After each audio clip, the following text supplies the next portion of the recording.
Hello साथीहरू, हाम्रो चाहिँ हिजोको यात्रा सौरासम्मको है त।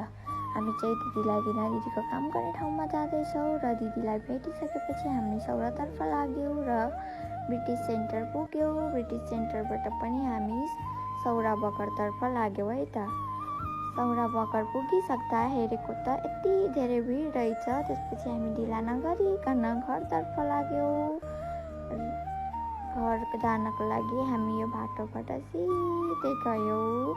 जाँदै गर्दाखेरि हामीलाई पुरानो कुराहरू धेरै याद आए। त्यसपछि हामीले हाम्रो स्कुल देख्यौँ।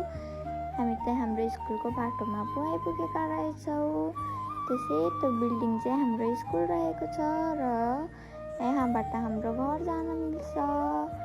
हामी घर जाँदा जाँदै आइसक्रिम देखेर हाम्रो दिदीले आइसक्रिम किन्नुभयो र हामी घर फर्कियौँ। घर पुगिसकेपछि हामी सबैले खाना खायौँ र कुराकानी गऱ्यौँ। आजलाई यति नै, धन्यवाद।